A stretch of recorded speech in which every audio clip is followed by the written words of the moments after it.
Hello everyone, সবাই ভালো আছো নিশ্চয়ই। আজকে আমাদের ক্লার্কশিপ রিভিশন অ্যান্ড প্র্যাকটিস সিরিজের থার্ড চ্যাপ্টার পার্সেন্টেজ অর্থাৎ শতকরার সেকেন্ড পার্ট নিয়ে আমরা আলোচনা করব।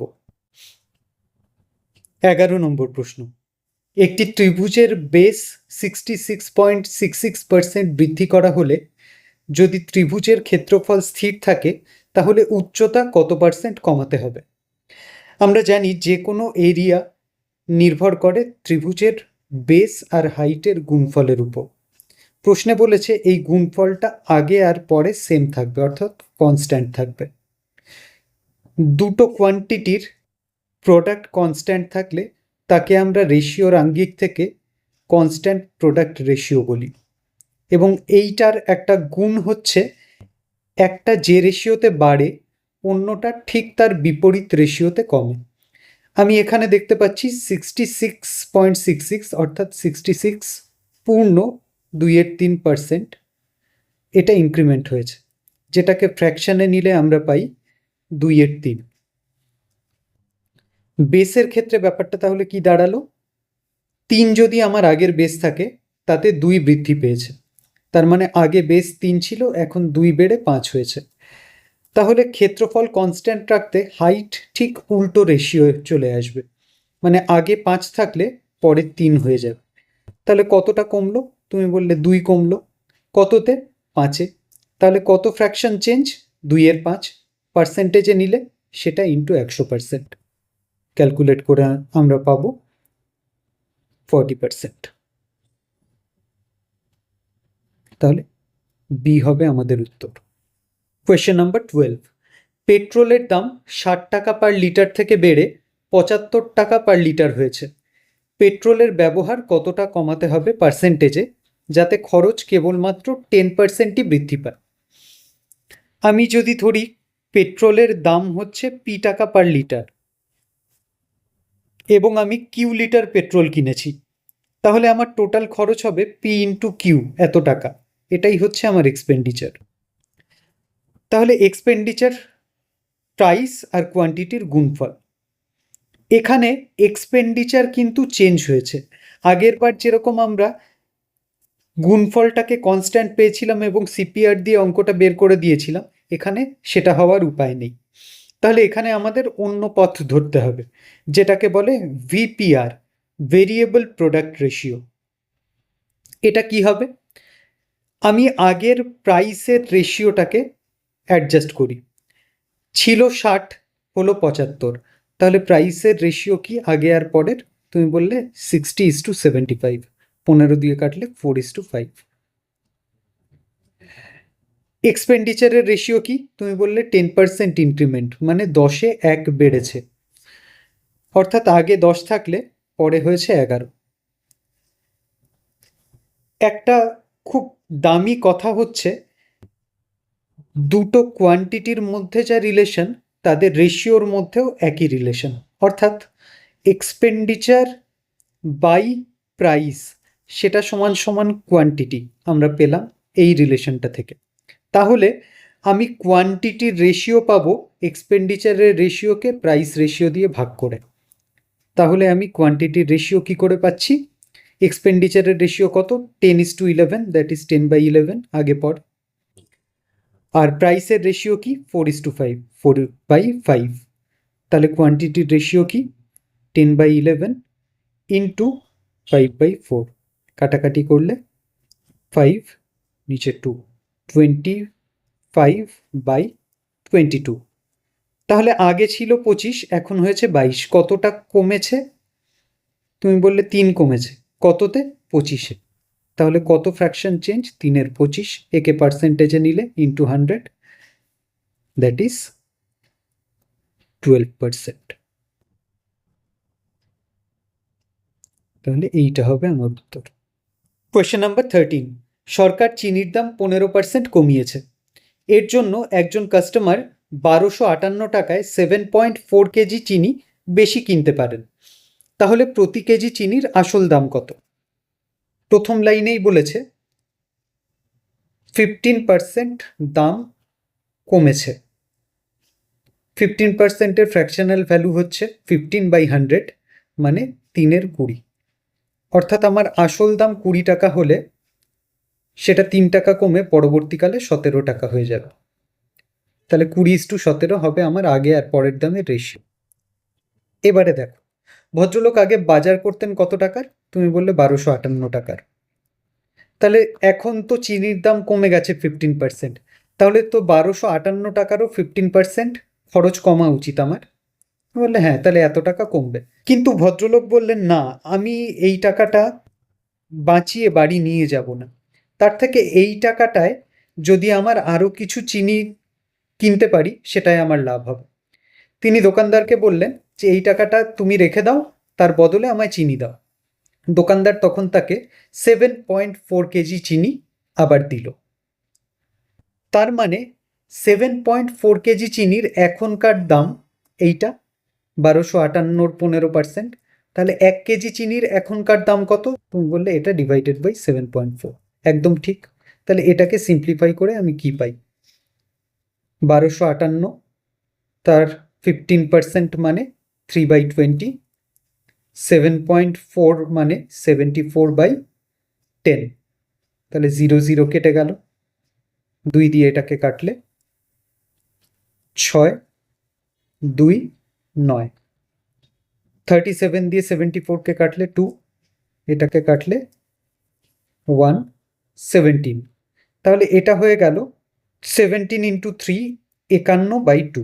তার মানে এখনকার দাম হচ্ছে 51/2।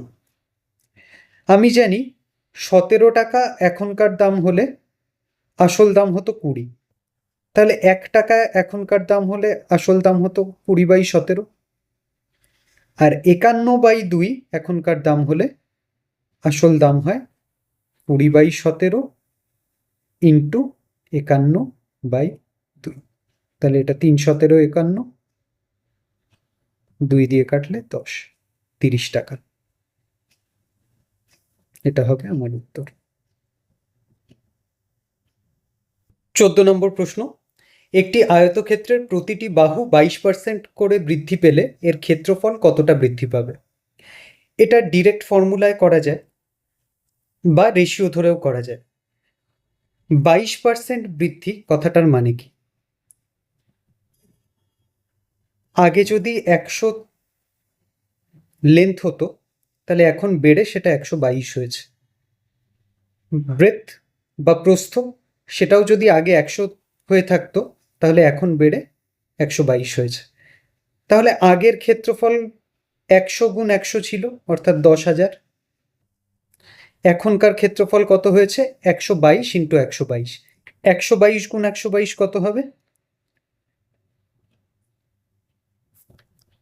4, 4 4 8, 2 2 4, 4 4 আবার 8, 2 2 4, 1।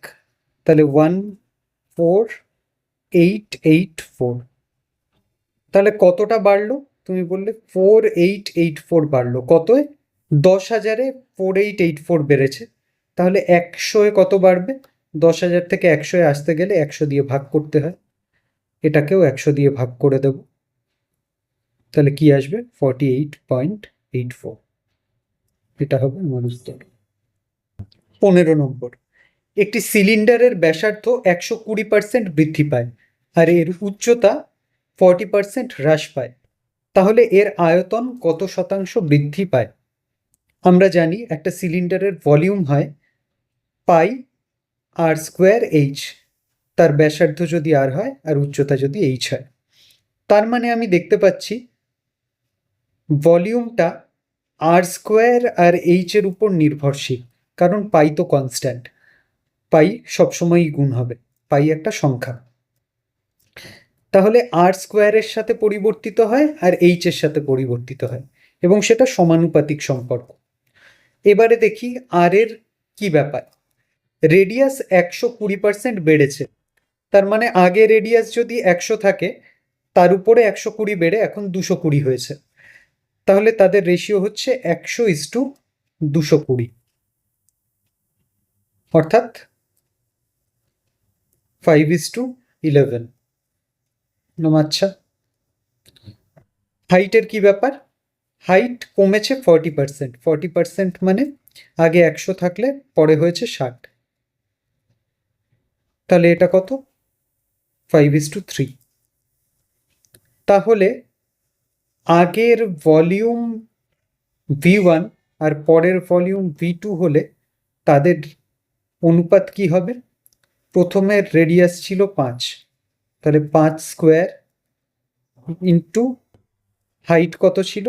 5, 5 স্কোয়ার ইন্টু 5। পরবর্তীকালে রেডিয়াস কত হয়েছে? 11, তাহলে 11 স্কোয়ার। হাইট কত হয়েছে? 3 ইন্টু 3। তাহলে এই হচ্ছে আমার রেশিও। তাহলে ভলিউম 1 বাই ভলিউম 2 কত এলো? 5 cube, that is 125, divided by 11 square is 121, তাকে 3 দিয়ে গুণ, 363। তাহলে ভলিউম কতটা বাড়লো? 125 থেকে 363। তাহলে 8, 3, 2, 238 বেড়েছে 125-এ। তাহলে 100 কত বাড়বে? ইন্টু 100, এত পার্সেন্ট। তাহলে 4, 5 হিসেব করলে আসবে 190.4, এত পার্সেন্ট। তাহলে সি হবে আমার উত্তর। Question number 16। একজন ছাত্র একটি সংখ্যাকে 5-এর 3-এর পরিবর্তে 3-এর 5 দিয়ে গুণ করেছে। শতকরা হিসেবে ত্রুটি কত? দেখো, গুণ করার কথা ছিল 5/3 দিয়ে, গুণ করে ফেলেছে 3/5 দিয়ে। এদের যে ডিনোমিনেটর বা হর আছে, এদের এলসিএম 15, তাকে তুমি সংখ্যাটা ধরো। ঠিক আছে, তাহলে 15 সংখ্যা। আসল উত্তর হওয়া উচিত ছিল কি? 15কে 5-এর 3 দিয়ে গুণ করে যা পাওয়া যায়। 15কে 5-এর 3 দিয়ে গুণ করলে হয় 25। এখন পেয়েছে কত? তুমি বললে 15কে 3 দিয়ে 5, 15কে 3-এর 5 দিয়ে গুণ করে যা পাওয়া যায়। তাহলে 15 ইন্টু 3-এর 5 করে আমরা কত পাই? 9। হওয়া উচিত ছিল 25, হয়েছে 9। কতটা ভুল হয়েছে? তুমি বললে 16 ভুল হয়েছে। কত? 25-এ। তাহলে 100-এ কত ভুল হয়েছে? বললে 64%। এইটা হবে আমার উত্তর। 17 নম্বর, ইলেকশনের অঙ্ক। দুজন প্রার্থীর মধ্যে একটি নির্বাচনে একজন মোট বৈধ ভোটের 55% পেয়েছেন, 20% ভোট অবৈধ ঘোষিত হয়েছে। মোট ভোটের সংখ্যা 7,500 হলে অন্য প্রার্থী যে বৈধ ভোট পেয়েছিলেন তার সংখ্যা কত ছিল? দেখো, টোটাল ভোটার হচ্ছে 7,500, তার 20% ভোট ইনভ্যালিড। তাহলে ইনভ্যালিড ভোট কত? তুমি বললে 7,500-এর 20% মানে 1/5 ভাগ, তার মানে 1500 ভোট। তাহলে বাকিগুলো বৈধ। বৈধ ভোট হচ্ছে আমার 6,000। তার মধ্যে 55% পেয়েছে যে জিতেছেন। তাহলে অন্য প্রার্থী বাকি 45% পেয়েছে। তুমি বললে হ্যাঁ, তাহলে উনি কটা ভোট পেয়েছেন? 6,000-এর 45%। তাহলে কত হলো? এদিকে 0, 6কে আমি যদি ভেঙে নিই 3 গুণ 2-তে, তাহলে 3 গুণ 45 গুণে 90, মানে 3 গুণ 90, 2,700। এটা হবে আমার উত্তর। 18 নম্বর, একটি পরীক্ষায় 34% শিক্ষার্থী গণিতে আর 42% ইংরেজিতে ফেল করেছে। যদি 20% শিক্ষার্থী উভয় বিষয়ে ফেল করে থাকে, তাহলে দুটোতেই পাশ করেছে এরকম ছাত্রছাত্রী কত শতাংশ ছিল? এটা আমরা করি ভেন ডায়াগ্রামের সাহায্যে। আমি টোটাল একটা আয়তক্ষেত্র নিয়ে নিই যেখানে 100 স্টুডেন্ট আছে। 100 জনের মধ্যে 34 জন গণিতে আর 42 জন ইংরেজিতে ফেল করেছে। দুটোতেই ফেল করেছে 20 জন। তাহলে শুধুমাত্র গণিতে কতজন ফেল করেছে?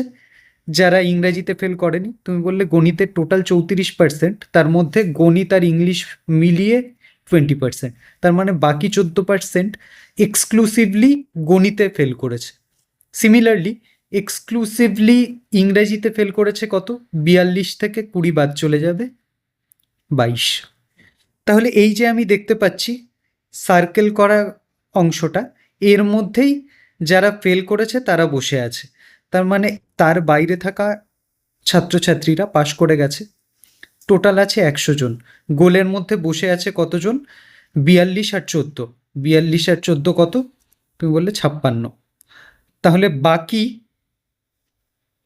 44% আমার পাশ করেছে দুটোতেই। Question number 19। তাজা ফলের মধ্যে 68% এবং শুকনো ফলে 20% জল থাকে। 100 কেজি তাজা ফল থেকে কতটা শুকনো ফল পাওয়া যায়? এই ধরনের অঙ্কে যে অংশটা কনস্ট্যান্ট সেখানে আমাকে ফোকাস করতে হয়। তাজা ফলে 68% জল, তার মানে ফ্রুট কন্টেন্ট কতটা আছে?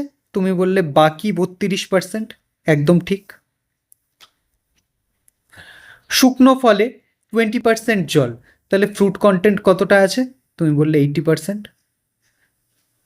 এবারে দেখো, ধরা যাক একটা আঙুর। আঙুরের মধ্যে কিছুটা জলীয় অংশ আছে, কিছুটা ফলের অংশ আছে। আঙুরকে আমি যদি রোদে শোকাই, জলটা উড়ে যাবে কিন্তু ফ্রুট কন্টেন্টটা সেম থাকবে। তাহলে আমি বলতে পারি আমার দুটো ক্ষেত্রেই ফ্রুট কন্টেন্ট সেম। তুমি বললে হ্যাঁ, বলা যায়। তাহলে আমি আগে দেখি 100 কেজি তাজা ফলে কতটা ফ্রুট কন্টেন্ট ছিল। তুমি বললে 100-র 32%, অর্থাৎ 32 কেজি। বললাম ঠিক। সেটাই আবার আমার শুকনো ফলের 80%, একই ফ্রুট কন্টেন্ট। তুমি বললে হ্যাঁ। তাহলে শুকনো ফল ক কেজি পাওয়া যাবে? আমি বললাম জানি না, এক্স কেজি।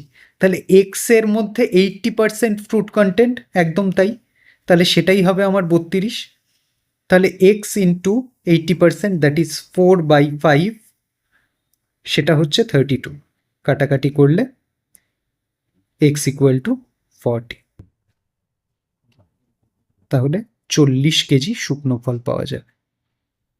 আজকের লাস্ট অঙ্ক, খুব ভালো অঙ্ক। প্রত্যেক দিন একজন আম বিক্রেতা তার মজুদের অর্ধেক বিক্রি করে এবং 10% মজুদ রাতারাতি নষ্ট হয়ে যায়।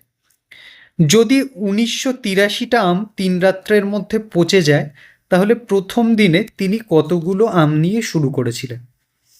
দেখো, প্রত্যেক দিন 50% আম, অর্থাৎ হাফ আম বিক্রি হয়ে যায়। এরকম 3 দিন চলেছে। তাহলে প্রত্যেক দিন হাফ হাফ হাফ করে আম গেছে স্টক থেকে। আর 10% করে, মানে 1/10 অংশ করে আম পচেছে 3 দিনে। আমি হিসেবের সুবিধের জন্য এদের সবার গুণফলকে টোটাল আম ধরবো, অর্থাৎ 2 2 2 গুণ করলে 8, আর এখানে 10 10 10 গুণ করলে 1000। তাহলে আমি ধরছি টোটাল আম 8000। এটা নিয়ে আমি বিক্রি করতে বসেছি।